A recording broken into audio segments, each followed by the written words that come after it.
ఆదుకోవాల్సిన ముఖ్యమంత్రి ఎక్కడ? రాష్ట్ర వ్యాప్తంగా రైతు కన్నీరు పెడుతున్నాడు. కారణం, పంట చేతికొచ్చే సమయంలోనే దేశమంతటా లాక్డౌన్ అమల్లోకి రావడంతో ఎగుమతులు దిగుమతులు ఎక్కడివక్కడ స్తంభించిపోయాయి. ముఖ్యంగా సీమ జిల్లాల్లోని రైతుల ఆశలన్నీ ఉద్యాన పంట దిగుబడుల మీదే ఉంటాయి. ఎలాగోలా కష్టపడి పంటలు పండించారు. పంట అమ్ముడుపోతే అప్పుల నుంచి గట్టెక్కవచ్చన్న రైతన్న ఆశలను కరోనా మహమ్మారి చిదిమేసింది. పంటను మార్కెట్కు తరలించే దారి లేక తల్లడిల్లిపోతూ, మరోవైపు పండి పాడైపోతున్న పంటను చూసుకొని కన్నీరు కారుస్తున్నారు రైతులు. మరి పంటను కొని రైతును ఆదుకోవాల్సిన ప్రభుత్వం ఏం చేస్తోంది? రాయలసీమలో ముఖ్యంగా అనంతపురం జిల్లాలో చీని, అరటి, టమాటో, పుచ్చకాయ రైతులను తక్షణం ఆదుకోవాలని పిఏసి చైర్మన్, తెలుగుదేశం శాసనసభ్యులు పయ్యావుల కేశవ్ రాష్ట్ర ప్రభుత్వానికి విజ్ఞప్తి చేశారు.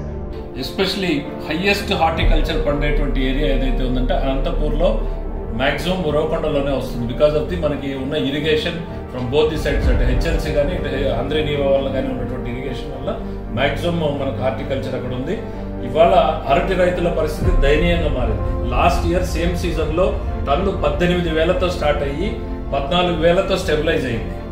ఇవాళ 7-8,000 ఒక్క మాట అట్లా మొదలు పెట్టారు. 1,000 రూపాయలకు కూడా కొనలేనటువంటి పరిస్థితి ఉంది. దయచేసి అంటే సమ్హౌ గవర్నమెంట్ చొరవ చూపితే తప్ప ఇప్పుడు ట్రాన్స్పోర్ట్ ఎస్టాబ్లిష్ అయ్యేటువంటి పరిస్థితి లేదు. లాంగ్ డిస్టెన్స్ లో మార్కెటర్స్ కూడా ముందుకు రావడం లేదు. కాబట్టి దయచేసి కొంత మీరు ఇనిషియేటివ్ తీసుకుంటే, మన మార్కెటింగ్ డిపార్ట్మెంట్ కాన్ఫిడెన్స్ ఇస్తే మనకి మా రెగ్యులర్ బయర్స్ ఎవరైతే ఉన్నారో వాళ్ళు ముందుకు వచ్చేటువంటి పరిస్థితి ఉంది.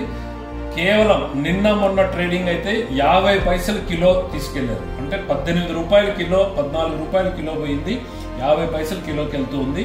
ఇంకొక 3-4 డేసే టైం ఉంది. మనకి 3-4 డేస్ లో గెలలన్నీ కూడా పండిపోయేటువంటి పరిస్థితి వస్తుంది. అట్లానే కర్బూజా, వాటర్ మెలన్, ఈ 2 క్రాప్స్ ది కూడా సేమ్ ప్రాబ్లం ఉంది.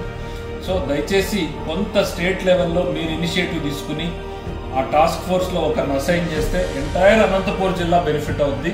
అసలే కరువులో ఈసారి ప్రైజెస్ హోప్ఫుల్ గా ఉన్నటువంటి పరిస్థితిలో పెట్టుబడులు వస్తే చాలు.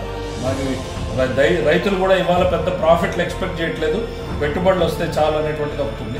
విజ్ఞప్తులు వింటారు, ప్రెస్ మీట్లు పెట్టి పంట కొనేస్తామంటారు. ఆ మర్నాడే సొంత మీడియాలో ప్రచారం చేసుకుంటారు.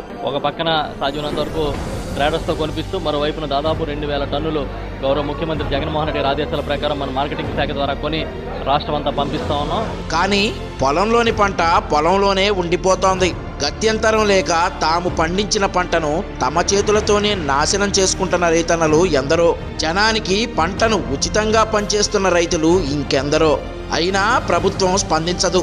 ప్రతిపక్షాలు నిలదీస్తే మరో ప్రెస్ మీట్ పెట్టి మళ్ళీ అవే మాటలు, అదే ప్రచారం.